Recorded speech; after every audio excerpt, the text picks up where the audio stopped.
leadership compass that brings together practitioners from across the AI transformation spectrum: governance, strategy, leadership, and human collaboration. And together we focus on one question: how organizations can adopt AI responsibly and make it work in the real world.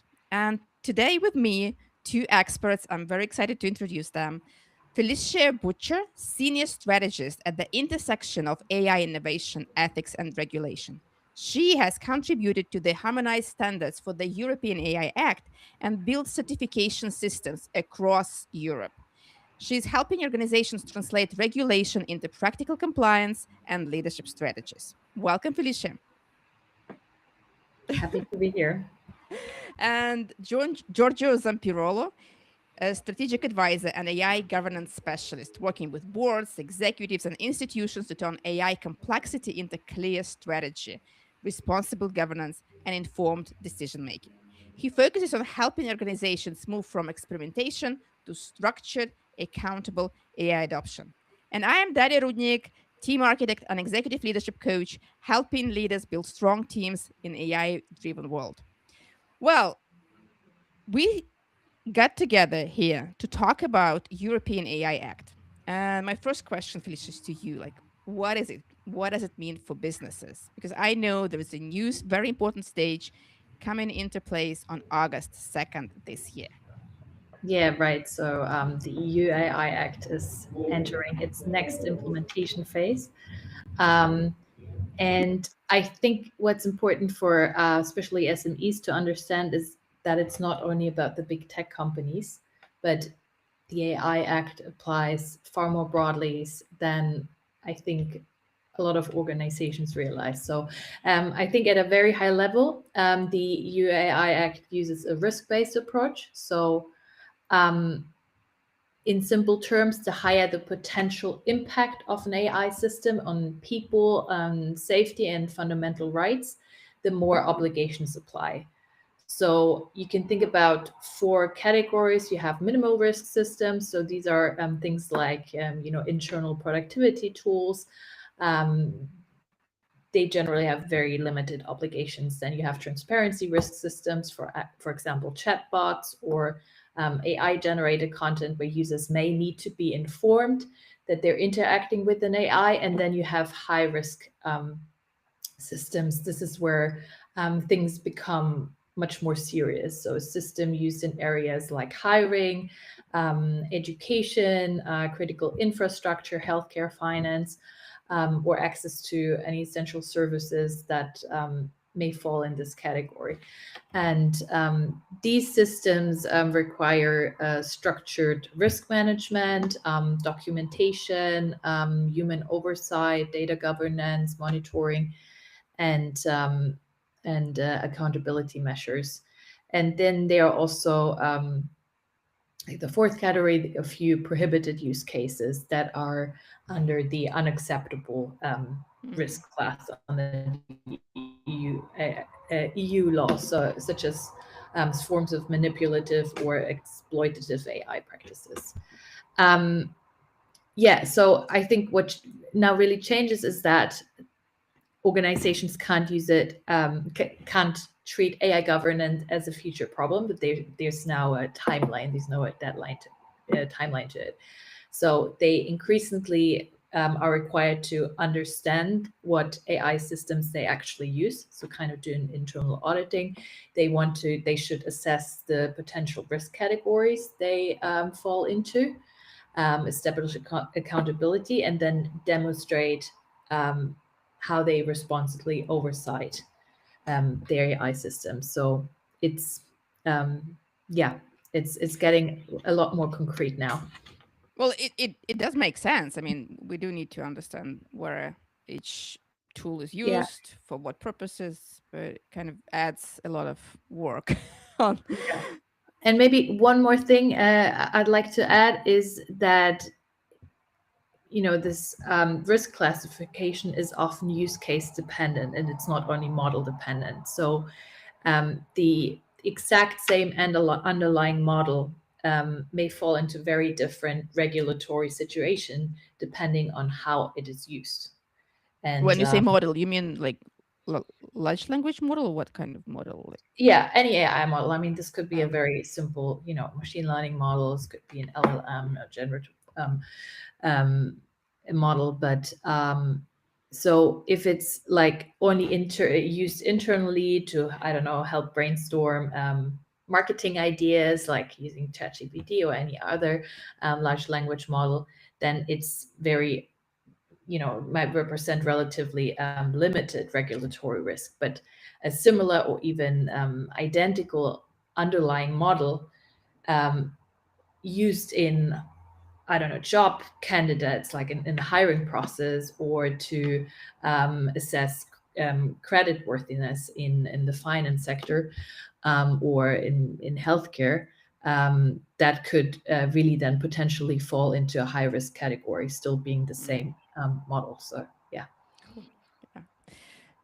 And I'm curious, Georgie, what do you think? Like, is it like too bureaucratic for businesses to build that? Is it a burden? Is it like what is it for businesses to be Oh, to yeah to have this need to create these governance systems? And it's a good question. So the idea is like we have like a top-down approach. So the European Union is kind of setting the rules, and is try to help the companies to identify, the biggest risks, and then to the healthiest kind of way to approach. The thing is, we need to take into consideration the company's kind of perspective, how they can leverage this, because at the end of the day, this technology should bring benefits and not just kind of regulations and problems. The good news is that these tools are very effective. So actually, implementing properly this technology can radically change and skyrocket a little bit the operations and the reach of these companies. So the internal perspective has to have a little bit of a bottom-up approach. So we need to catch up a little bit with this regulation by growing kind of organically a form of governance. So this requires identifying use cases, so knowing where to start, because obviously you cannot radically change the company without any control. So use cases, where to start, mapping out, what's the use, what are the decisions, and what are the risks. So internally, we need to kind of make an assessment and work that never stops. So companies cannot comply in a day, but they need to move towards the direction where the rules are set in the bar. And then we need to assign kind of ownership, who's responsible for what and how this technology is used. Is it used like individually? Is impacting the teamwork? Who's taking the decisions? Is it the technology taking decision for us, or we are in charge? So it's very important to map out all these dynamics and slowly move towards the right direction where the AI Act is kind of indicating is the right bar. So we have an advantage compared to other regions in the world when we don't have these rules. So we need to take advantage. But it takes a lot of work, a lot of kind of courage. So we need to find this courage, start working, and collaborate. These are kind of changes that we cannot complete alone, but we need to work with a kind of team spirit within the companies and within the ecosystem as well. So people need to kind of use all the resources around. And it's very important to find kind of collaboration internally and externally to the small and medium enterprises. yeah, I mean, especially I think for the medium companies who have quite a number of employees and quite a number of functions who already use different types of technology, and some using some kind of shadow AI, using the ChatGPT on their phone, or like a Gemini to generate some slides, or Google Design or Claude Design. And so basically, what are we saying? We should stop, and people should not be using their personal AI tools at work, or what? How does it look like in practice? Okay, I can say what I see on my side. It is very important to try to structure and make the adoption kind of scalable. So the experimentation phase is important. It's better not to take that out of the spectrum, because you need to kind of be connected to the dynamics of the new tools. So you don't want to kind of focus on one solution for everything. But at the same time, you need to be able to coordinate the effort. So we need to take decisions and then invest in some solutions, and also build some kind of workflow kind of ecosystem. So we need to find a way to have a good, efficient kind of approach to use different tools and coordinate the effort. So it is better to use properly few tools in a well-coordinated kind of flow rather than having like 100 different approaches with 100 different solutions. And It's make always like a mess. Yeah, when you like have lots of tools on chaos. ITIA, they hate it. And okay, let's unify approach. Let's use something that it's easy to Yeah. maintain altogether. And I love the collaborative approach, like getting together, Yes. talking, discussing what is it we're using, why we're using this. That's a very important question to understand. Okay, is it the right process? Do we need AI in this process? It's not just about AI from what I see. It's about understanding how your organization works and making sure you talk together and work together to optimize it and not just scale it Definitely. randomly. Yeah. I totally agree. Having like, network kind of intelligence deployed in these things is very important. Nobody knows everything. So we need to use all the kind of resources, even brain power that we have around. And we try to kind of figure out quickly, what's helpful, what's not helpful, and then adapt to that kind of new kind of discovery. Mm-hmm. So we need to react very quickly and then be very informed of what's happening. And Felicia, my question to you is actually, okay, how do you do that? Like practical, what are the steps? I'm a small medium business. I have this European Act. What do I need to do now? And what probably do I need to do in August? Yeah, I mean, Giorgio already touched upon it. So, and I in the beginning as well. So I think I would start off with a really lightweight AI inventory, like getting an overview of what AI tools are we using internally, the teams, what decisions do they influence, what data flows through them, and are they customer facing or internally, because that also depends then on in which risk category I fall. And I think this shift in awareness first is super critical and like a prerequisite to then take the next step to take accountability. So I wouldn't say that SMEs need they need to figure out in which risk category they fall into, and if it's like a HR or hiring startup, they might fall into the high risk category, and then they need to do a lot more. They're required to do a lot more compliance than if you fall into any of the other categories. So, but really having this clarity first before taking accountability and having accountable persons in place. Then there should be, I mean, depending on the company size, but a personal team coordinating these AI related decisions and risks and policies. Because it's still it needs to be like there needs to be someone knowing about AI governance and then about the harmonized standards to really make this, to operationalize this European AI Act. I didn't talk much about the standards in the beginning, but basically the EU AI Act or the standards are still being worked on, and we can't expect the standards to be ready, and there's still discussion to further delay some deadlines. But as we have it now, the harmonized standards are underway, but there's still other standards how companies can apply to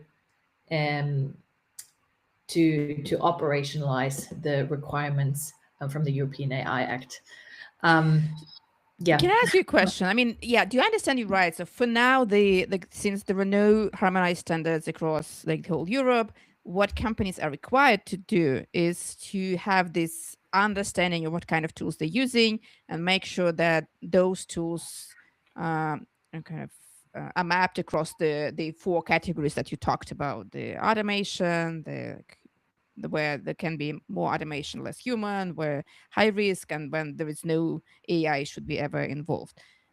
Is that the right way to understand that, or am I getting it Yeah, wrong? I think overall, like as a first start, yeah, but then it really depends on in which risk category you fall into, and if you're high risk, if you're a company that has AI models or use cases that fall into the high risk category, you do need to have these requirements in play. I mean, I'm not going to, like, the European AI Act is about 150 pages long, but you need to show, you need to do your work that show that you're compliant. I mean, the best would be that the harmonized standards will be out, and because then there's this consumption of conformity, where I don't want to go into legal. I'm not a legal person either, but it's one way to show that you're compliant, the harmonized standards, but there are other ways, and I think but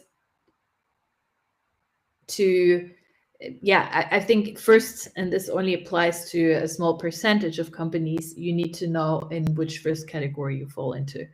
And for most companies, 85%, it's not the big bureaucratic burden that applies to them, because they use AI intrinsically or using templates. So for now, so yeah. I mean, if you're going to use more and more AI, I mean, like this Gemini AI health chat bot who's helping with health, which kind of, I don't know, I'm not really comfortable yet. Maybe I'm too old school. But it sounds like it is a high risk application, like health.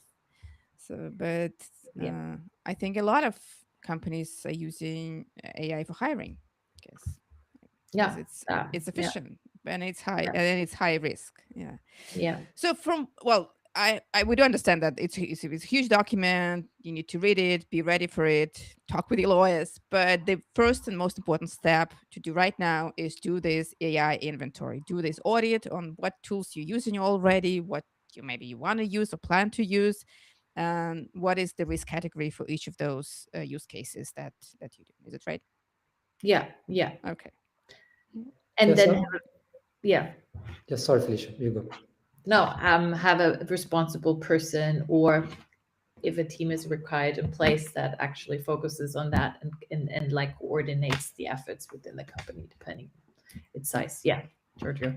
Yes, I wanted to say that it's very important to keep track of the action that you're taking with these tools, because sometimes the impact, the implication of what you do, you realize later. So you might use the tool and then you realize that is having some kind of impact somewhere else for some reason. So it's very important to kind of keep track of what people are doing, and sharing also the feedback, the results that you get in, and then try to evaluate together from different perspectives, because maybe not everybody is able to track everything at the same time. You might underestimate some kind of like consequences of these actions.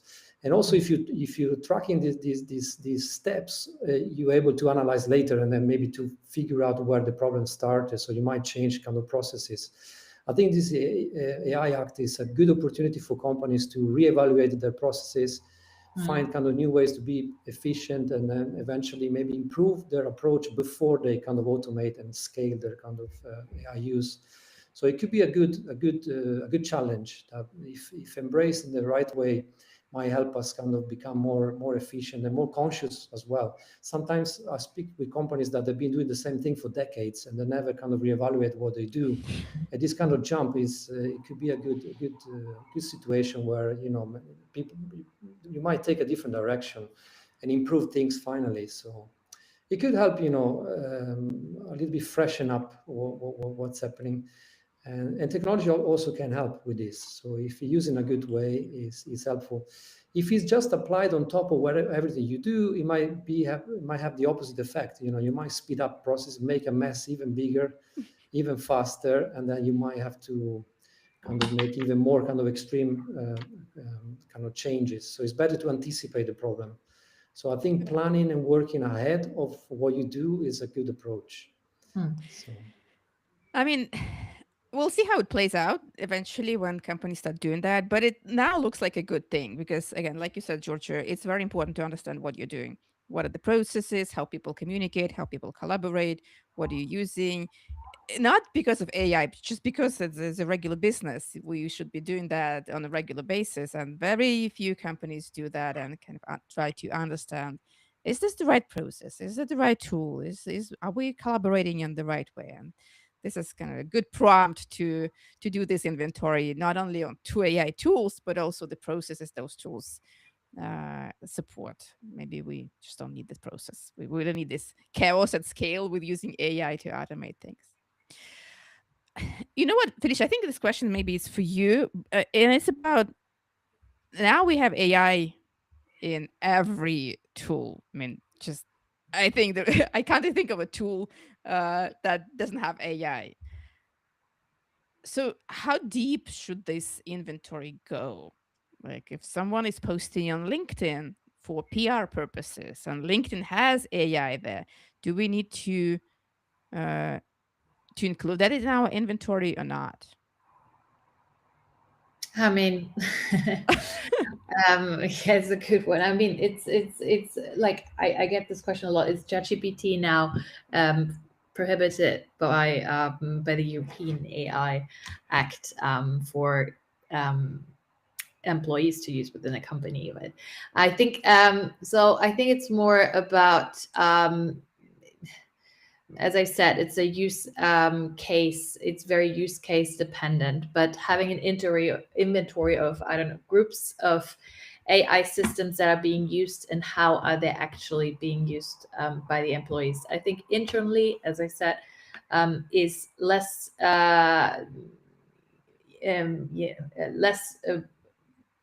risky than, I mean, there's also this classification of whether you're an AI deployer or AI provider, and you might be both as well, and some other roles. But I think as much as possible, mapping out what different AI models do we have, and how are employees interacting within the company, and then, but more importantly, how is it interacting with the external world? In which context are we providing AI systems? They are much more higher, compliance requirements than, I mean, for providers more than for deployers. But you could also be, as a deployer, you can then also be a provider for the but like you can be both as well. And yeah, just like figuring out where, based on this AI inventory, or mapping out the different use cases, into which categories you fall, into which roles you fall, and from there. And I mean, we don't have time to do that in the session today, but you need to know what's relevant and what you need to do in order to be compliant for the European AI Act. But like, I mean, you can't. I mean, I assume that companies have their internal AI policy, how for employees to be aware of how they interact with LLMs in their work, being careful with leaking sensitive data. A lot of companies have their internal LLMs built already, but this is I think it's not really affected, the internal usage, as long as it doesn't harm, because we're looking here at fundamental rights. How does it, as I said in the beginning, how does it harm? society, and the more the riskier it is, the AI model in the specific use case, the more obligations you will have according to the European AI Act. Mhm. And And I like what you said. What you said, like we do this inventory. Yes, we do this inventory of AI tools, but we assess them based on use cases. We do not assess the tool specifically, right? So we use as a use case. Like, yeah, can I use ChatGPT? Well, if you want to draft an email, yeah, probably can. If you want to upload 3 CVs and ask ChatGPT which one to hire, no. yeah. I mean, yeah, exactly. I mean, you need to be cautious, but then this is for the company usually to decide. Oh, sensitive data, and you shouldn't, unless you have your internal LLM built, and also access to the servers. But this is, I think, then more on a company, for the company to decide in their internal AI policies, and that's also, I mean, part of the requirement of the European AI Act that is in place already, is AI literacy, and how to make their employees AI literate. So I would say that's part of that. That's exactly what I wanted to add. I mean, the idea of the return of the investment on training is huge. I mean, it's always been high, but in this time it's massive. So sometimes I see company very careful about, how much do we want to invest in this, about training. But these tools require understanding. We need to know a little bit at the intermediate level, where are the risks and how we can trigger problems using these tools. So we need to provide this knowledge to everybody. So we need to democratize AI kind of literacy and support employees to get some knowledge about this. Because without that knowledge, we are just the users of these tools, but we don't know where the risks are coming from. So we might actually actively kind of use them in the wrong way and then make all the problems ourselves, basically, which is not like given by the tool by itself, just by the use and the goals that we want to achieve. So I think democratizing knowledge and also harmonizing the skills around AI, that's very important. So all companies have people passionate about AI. There are few people, sometimes they are not kind of getting much support around them. So we need to kind of cultivate these AI champions and help them kind of have a little bit of impact with the people working with them, and try to navigate all the kind of structure of the company and try to strengthen these figures and help them to pull other people. We need to pull everybody up and then try to reach the bar that the regulation is setting. So this takes time. It's a journey. Some entrepreneurs want to cover this ground very quickly, but it takes a bit of time, a bit of strategy. So it's good to not to kind of pretend that we're going to get the results in one day, but plan the next 6 months, the next year, the next 2 years, and slowly kind of move and raise the bar of the AI kind of literacy in the company.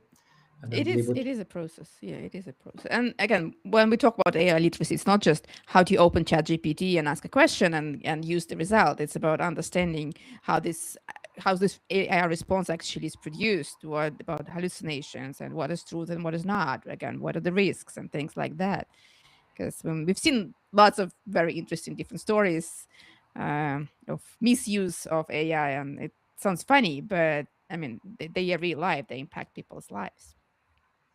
Well, that was, I think, very useful conversation. I just want to add one thing to basically what Georgie you just said about how people feel about AI, because AI governance is a critical thing, very important thing. Helps you understand how your organization is performing, how organization is working, helps you build collaboration. But it's not just that. When we introduce AI to companies, we also need to understand how people feel about AI. And even if someone is excited and want to try it and goes for it, again, it need to be very cautious, and we need to be aware that this excitement and this can lead to overuse, and again, break those risk category and use it in the wrong way. So excitement is a good thing, but not too much. And I mean, almost 28%, I think it was an MIT research or Stanford research, that 28% of people have some negative sentiment towards AI. whether they do not trust AI judgment, they are afraid to lose the job, and they're afraid to lose the ownership of their work.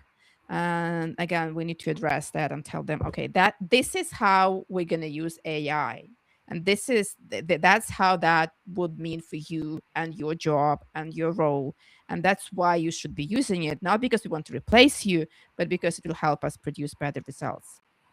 And the next thing is understanding how AI is influencing your brains. When we overuse AI, brain disengages. So what's the right and wrong way of using AI? It's also should be a part of basically AI literacy. It's not just about AI, but how our brains react to that. So it's huge, fascinating, very exciting topic about like bringing AI into our workplaces. And today we just covered very tiny, small part of governance, very tiny, small part of the European AI Act. And if you want to learn more, follow our page on LinkedIn. And I mean, reach out to us individually. We're happy to talk about how to build AI ready organizations.